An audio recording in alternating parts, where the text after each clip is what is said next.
Le 19h de Public Sénat, toute l'actualité politique et parlementaire. Voici les titres de ce mercredi 13 octobre. Nicolas Sarkozy, inflexible, n'ira pas plus loin malgré l'ampleur de la contestation sociale. Il promet par ailleurs des réformes jusqu'à la dernière minute de son quinquennat. La grève, elle, se poursuit, notamment dans les transports. La SNCF reste touchée. Les raffineries, toujours bloquées, font craindre une pénurie de carburant dès la semaine prochaine. Le miracle chilien en Mondiovision, le 17e mineur sur 33 a été délivré tout à l'heure au cours d'un sauvetage parfaitement maîtrisé. Leur première demande à tous, sitôt à l'air libre, ne pas être traités comme des stars. Et puis notez que Jean-Marie Bockel, ministre d'Ouverture, secrétaire d'État à la Justice, sera l'invité de cette édition. Réel risque de manquer de carburant dans les stations-service si le blocage des raffineries se prolonge la semaine prochaine. En plus du mouvement contre la réforme des retraites, la grève contre la réforme portuaire à Marseille handicape production et distribution. Bérangère Dinglas. Fiche de paix contre publicité, c'est ainsi que se poursuit le conflit entre salariés et patronat au port de Marseille. Un durcissement qui fait tache d'huile, le port du Havre est également en grève depuis hier. Mais alors que certains Français se précipitent déjà pour remplir leurs réservoirs, on note des hausses de vente de 50% dans certaines stations. Les spécialistes sont formels, la pénurie n'est pas pour demain. Pour avoir un risque réel à partir de d'ici 5 jours, une semaine, là il y aurait un réel risque de pénurie directe. Alors comme les grèves ont commencé dans le sud-est de la France, du côté de Marseille, c'est là que les problèmes pourraient survenir de manière aiguë. 10 raffineries sur les 12 que compte l'Hexagone sont aujourd'hui impactées par le mouvement. 8 sont à l'arrêt, seules 2 continuent de fonctionner normalement. À Donge, en Loire-Atlantique, les grévistes ont voté la reconduction de la grève jusqu'à lundi. En cas de poursuite du mouvement, il faudrait alors utiliser les stocks stratégiques. 3 mois de réserve dans laquelle Jean-Louis Borloo se refuse de piocher pour l'instant. Les stocks stratégiques ou stocks de sécurité qui représentent 3 mois de consommation et dont la décision d'utilisation dépend des pouvoirs publics. Et on va voir dans les prochains jours, en fonction de l'évolution de la situation, de la crise ou pas, si les pouvoirs publics, le gouvernement, prend la décision d'utiliser ces stocks stratégiques. Créés en 1973 après le blocus pétrolier, les stocks stratégiques doivent permettre de résister à un blocus extérieur. Les États-Unis les avaient utilisés après l'ouragan Katrina. Et à propos de Marseille, notons cette déclaration. Le blocage du port de la ville est indigne, dénonce le secrétaire d'État Dominique Bussereau, pour qui on est en train de tuer le port de Marseille. Marseille confronté par ailleurs à des difficultés dans son activité aérienne. Ryanair, son deuxième transporteur après Air France, annonce la fermeture de son unique base française en 2011 à Marseille. Donc la compagnie low cost a récemment été condamnée pour non-respect de la législation du travail. Elle est l'objet d'une procédure judiciaire, ce que conteste son président. Le mouvement contre la réforme des retraites se poursuit avant les nouvelles manifestations de samedi. Outre les raffineries, notons que la centrale EDF du Havre est arrêtée. La SNCF reste touchée, moins qu'hier. La direction annonce 24% de grévistes. Reportage à la gare Saint-Lazare à Paris, Aurélien Romano. À Paris-Saint-Lazare, les quais sont vides. La tendance est la même demain, la grève s'installe dans la durée. Ce matin, à la sortie d'une assemblée générale, les syndicats ont voté la reconduction. Bon, à la SNCF, le mouvement est en train de s'ancrer parce que aujourd'hui on est dans un mouvement qui est reconductible. Et donc aujourd'hui la grève a été reconduite dans l'unité syndicale. Une unité syndicale qui sert aussi à convaincre les réticents. Les cheminots grévistes pratiquent un véritable travail de terrain et ça paye. Il y a un travail de terrain qui est fait, puisqu'on va à l'encontre des cheminots, il y a des piquets de grève, il y a des tournées syndicales qui sont faites pour aller les voir. Et ils sont sensibilisés à ce sujet et donc ils ont envie effectivement de rentrer dans cette dynamique. Et donc ils nous ont rejoints aujourd'hui plus nombreux qu'hier. Plus nombreux, les grévistes ne le sont pas seulement dans les gares. Les cheminots sont très satisfaits d'être rejoints par d'autres professions. Le but avoué est la paralysie du pays pour faire plier le gouvernement. Essayer de montrer que quand les salariés ne travaillent pas, l'économie ne tourne pas. Et là, on va voir que si les salariés des raffineries ne travaillent pas, eh bien, il n'y a pas grand monde qui va travailler. Si les cheminots ne travaillent pas, il n'y a pas grand monde qui va pouvoir aller prendre le boulot, et ainsi de suite, quoi. Je pense qu'on va redonner la place aussi aux salariés dans ce pays. Ces cheminots semblent motivés à tenir jusqu'au retrait du texte qu'ils appellent de leur vœu. Pourtant, au niveau national, la direction de la SNCF annonce une forte baisse du nombre de grévistes. En situation délicate au lendemain de la journée d'action réussie et alors que la CGT veut augmenter la pression, l'exécutif reste inflexible. C'est un devoir d'aller jusqu'au bout, a déclaré aujourd'hui Nicolas Sarkozy lors du Conseil des ministres, le chef de l'État qui par ailleurs promet des réformes jusqu'à la dernière minute de son quinquennat.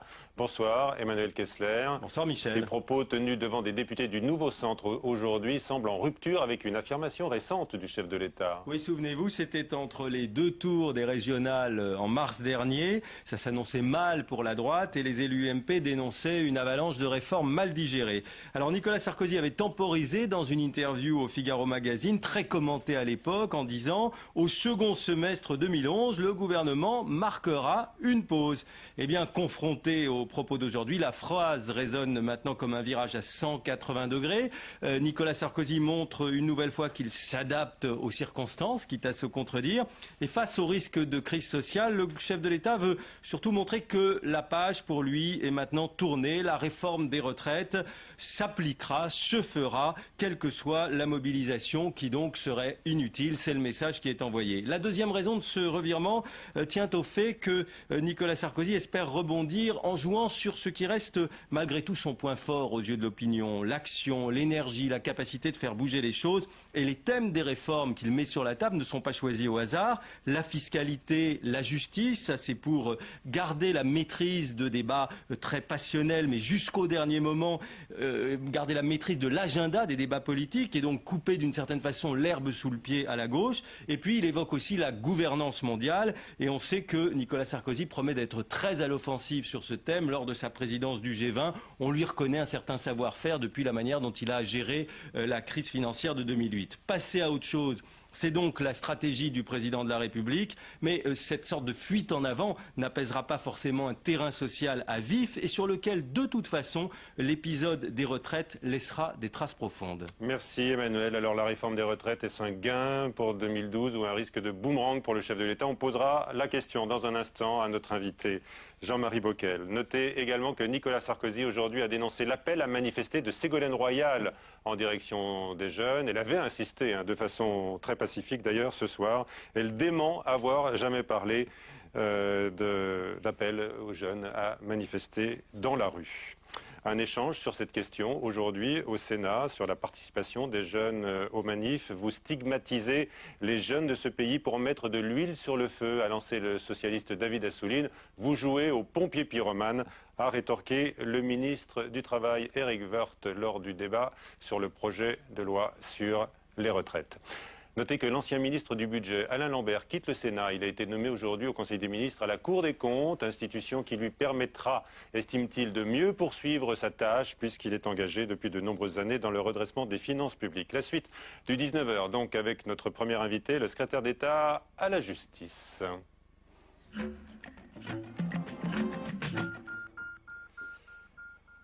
Bonsoir Jean-Marie Bockel.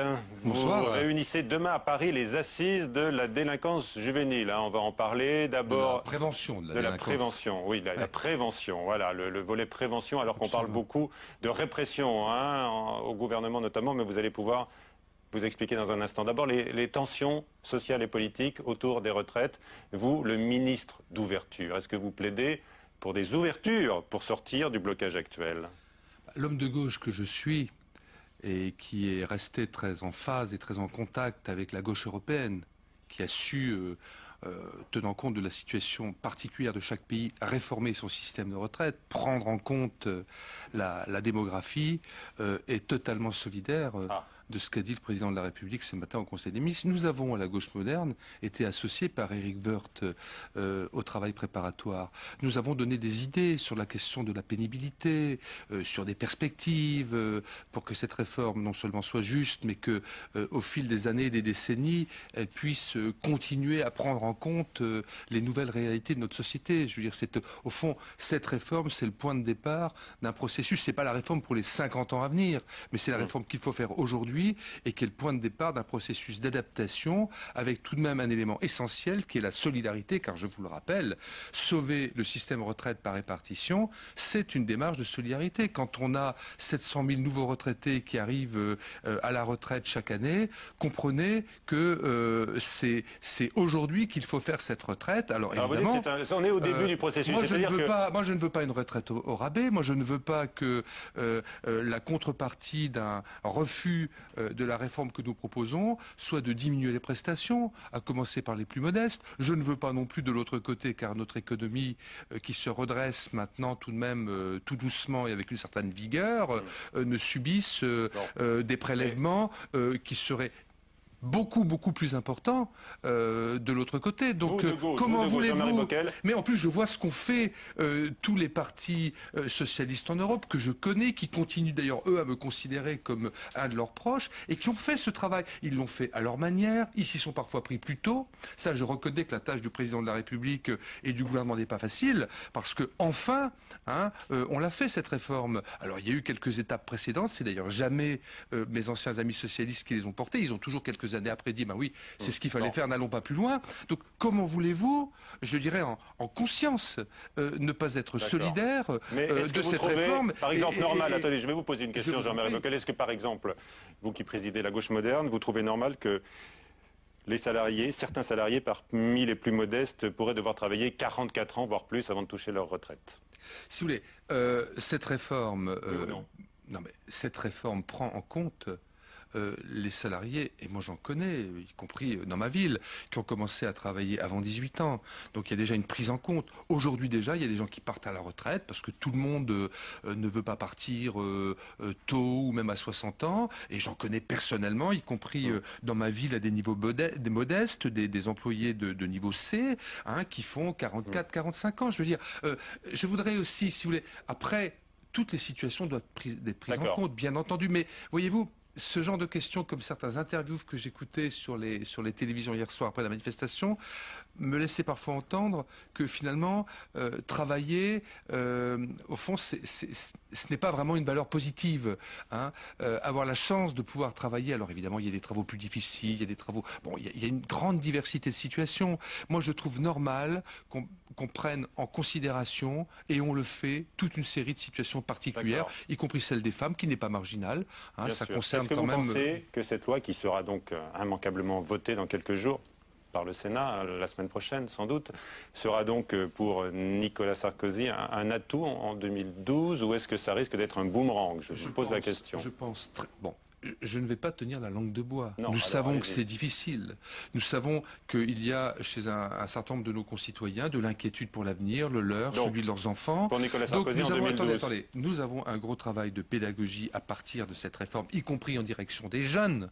Parce que ce que nous faisons en ce moment, eux qui paieront nos retraites, c'est que non seulement... bien sûr, ils acceptent, ils savent qu'ils paieront nos retraites, mais au moins qu'on préserve pour eux, pour les années à venir, ce système de solidarité. Donc l'effet boomerang, je vais vous dire, il va exister l'effet boomerang. Il va être pour le Parti Socialiste. Parce qu'à un moment donné, moi je sais ce que c'est aussi, je fais de la politique depuis longtemps, il y a des moments où on est inquiet, il y a des moments où on exprime du mécontentement, voire de la colère, ensuite on réfléchit, on fait la part des choses, et on se rend compte que finalement, ce qui a été fait nous permet de poursuivre une démarche d'amélioration de notre système de réforme, alors que l'absence de propositions des socialistes, parce que c'est quand même ça la réalité. On a une autre solution, nous ferait autrement, il faut dialoguer. Alors, mais c'est quoi? C'est additionner les corporatismes. Pour la gauche, on l'a compris. Le boomerang, il sera pour la gauche. Moi, je pense que c'est une réforme qui sera profitable au président de la République. Vous êtes bien dans la majorité présidentielle. Est-ce que vous pensez que l'ouverture survivra au remaniement qui se profile? Et vous avec?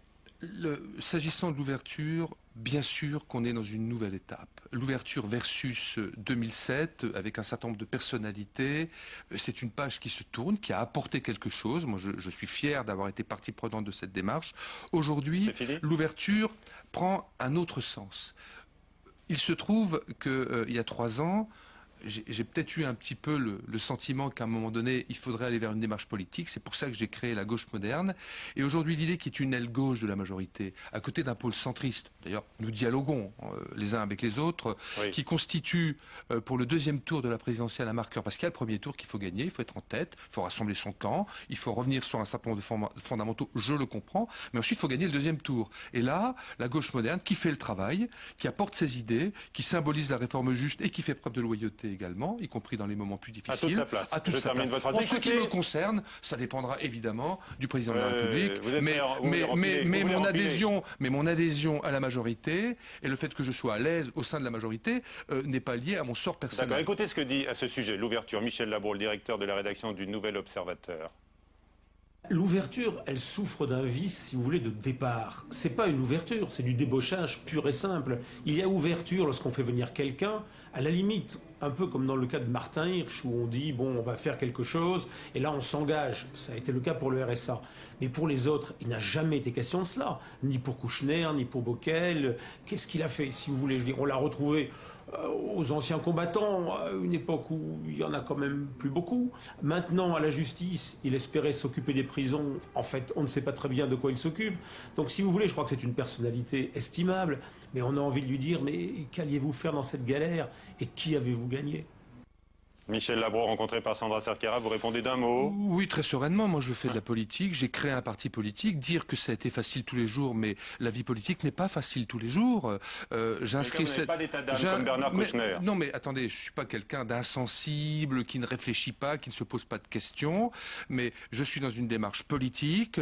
Je considère que nous creusons notre sillon. Je considère que plus les mois passent, y compris quand c'est plus difficile, plus nous avons besoin, et la majorité aura besoin de cette aile gauche, à la fois distincte, je ne suis pas à l'UMP, mais loyale et porteuse d'idées.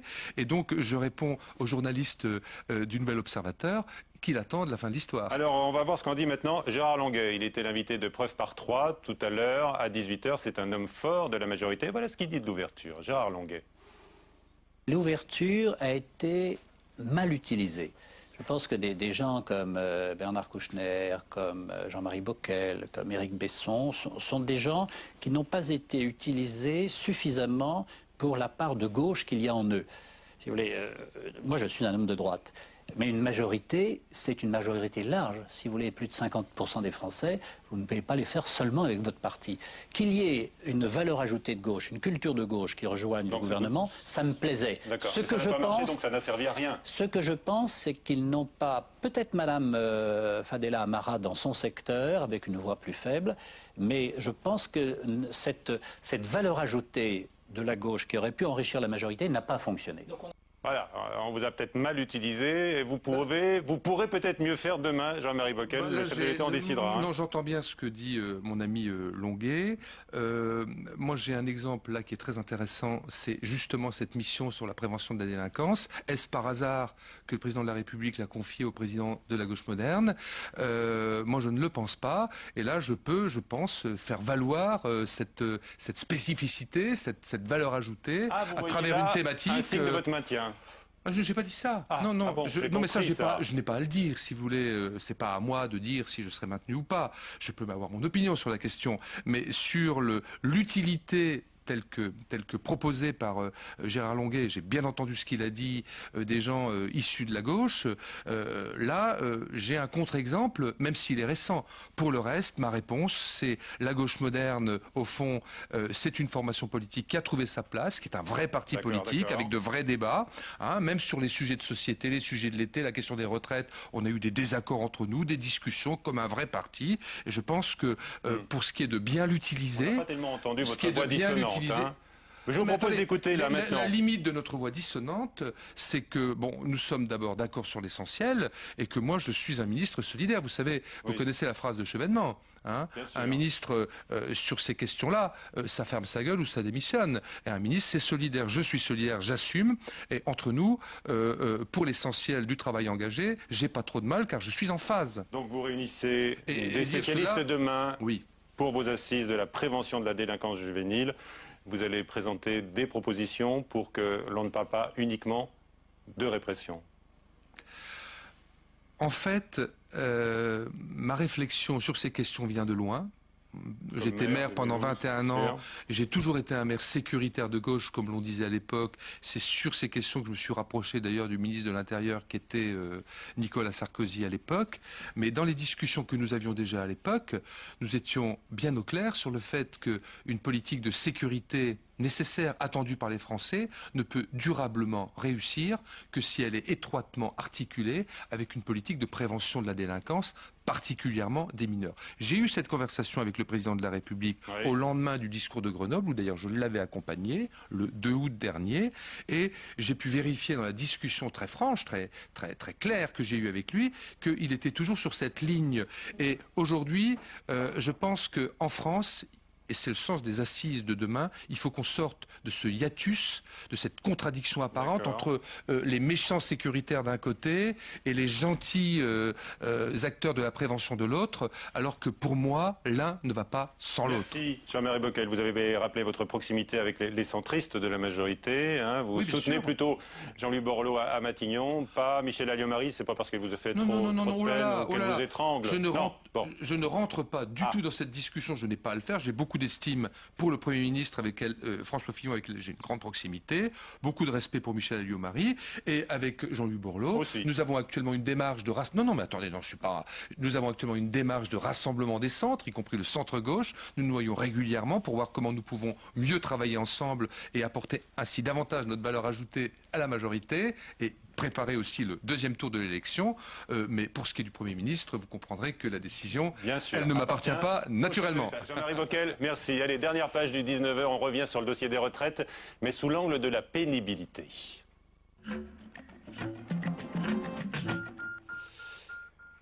Mireille Dumortier, médecin du travail, va nous rejoindre alors qu'un amendement contesté à la réforme des retraites va venir en débat au Sénat. La médecine du travail va-t-elle être mise sous tutelle? Flora Sauvage. Déjà confrontés à une réalité de plus en plus dure, les médecins du travail sont inquiets, car le projet de loi sur les retraites contient un amendement qui vise à réformer la médecine du travail. Pour les sénateurs de l'opposition, le gouvernement, dans ce texte, met en péril l'indépendance du médecin du travail en donnant trop de pouvoir à l'employeur.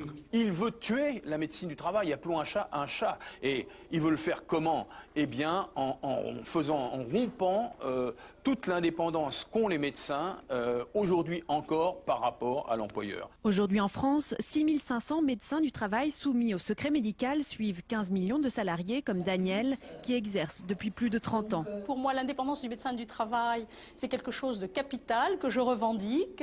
C'est notre éthique, en fin de compte. Il crée une médecine d'entreprise. D'ailleurs, ce que ne savent pas souvent les Français, c'est que toutes les grandes entreprises ont des médecins secrets, conseillers de l'employeur. C'est ça la médecine d'entreprise, c'est des gens qui tirent les ficelles et qui n'apparaissent jamais publiquement. Et bien maintenant, on va vouloir que les médecins dits du travail soient des gens qu'on puisse faire agir pour l'employeur et que leur marge de manœuvre soit nulle. Pour le ministre en charge de la réforme, pourtant, il n'y a pas de raison de s'inquiéter.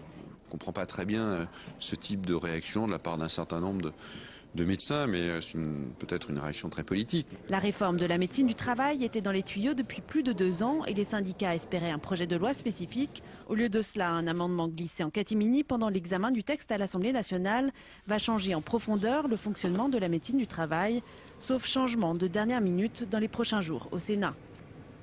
Bonsoir Marielle Dumortier. Bonsoir. Une médecine du travail ne peut exister qu'en totale indépendance vis-à-vis de l'employeur.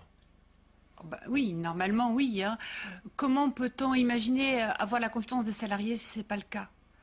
Vous savez, on a une profession qui est déjà tellement décriée, tant par les salariés que même par les confrères. Donc si en plus notre indépendance n'est pas redite d'une façon très forte, c'est vraiment très problématique pour nous. Vous avez publié Mon médecin du travail au Cherche Midi. Vous dites que vous avez des rapports difficiles avec les salariés. Effectivement, vous dites que vous avez du mal à gagner leur confiance. Vous vous sentez souvent impuissante.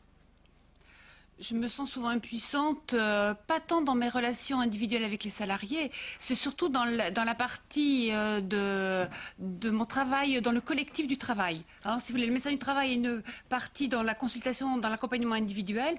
Ensuite, ce qu'on entend dans nos consultations, on doit le remettre dans le collectif de l'entreprise. Et c'est là que souvent notre indépendance est mise à mal, et c'est là souvent que nous sommes en difficulté. Et vous serez très sollicité demain sur la question de la pénibilité. Mais à vous lire, on vous sent prête, hein, à aborder ce sujet. Moi, oui, je suis prête, oui. Je suis prête à aborder ce sujet, je suis prête aussi à tenir tête. Parce que qu'est-ce que vous constatez tous les jours dans votre cabinet au sein des entreprises? Je constate des salariés en grande difficulté, notamment sur le plan de la souffrance mentale. Hein. Il y a 25 ans, quand j'ai commencé ce métier, quand les gens parlaient de leur travail en termes de pénibilité, c'était toujours dans des termes « docteur, c'est trop... les charges sont trop lourdes, il y a trop de bruit, il y a trop de poussière, il fait trop froid ». Maintenant, on n'entend plus tellement ça. Maintenant, c'est « je suis épuisé, je n'en peux plus, on m'en demande trop ». Comme si la souffrance mentale, la surcharge mentale, c'était surajouté à la surcharge physique. Et les souffrances physiques sont toujours là. Oui, hein, mais force est de constater quand même qu'il y a eu un certain nombre d'améliorations quand même. Hein. Dans les entreprises, il y a beaucoup moins de bruit. On a réglé un certain nombre de problèmes. Oui. Tout n'est pas encore parfait, bien évidemment. On a encore beaucoup de travail. Mais une forme d'épuisement général. Il y a un épuisement psychologique. La souffrance au travail est très très prégnante dans nos consultations. La borne d'âge des 60 ans est présente dans la tête de tous les salariés, même jeunes? Et oui, mais moi je suis effarée par le nombre de gens qui à partir de 50 ans me disent « Docteur, comment je vais faire? Il faut que vous m'aidiez à partir à la retraite. J'en ai marre, j'en peux plus. » Dès 50 ans. Dès 50 ans. Et alors quand j'ai commencé mon métier, quand je voyais quelqu'un partir à la retraite, il était toujours très triste de quitter son travail. Parfois les salariés pleuraient dans nos consultations. « Je suis obligé de partir à la retraite, ça va pas. » Tandis que maintenant, à partir de 50 ans, on pense à des stratégies pour partir au plus vite. Le travail est malade. Le travail est malade et les effets du vieillissement se manifestent parfois dès 40 ans. Parfois bien plus tôt. Même plus tôt. Vous savez, il y a toutes les pathologies de surcharge. Je pense notamment aux troubles musculo-squelettiques. C'est bien avant cet âge. Hein. Il nous arrive de voir des gens qui à 30 ans ont déjà des troubles musculo-squelettiques.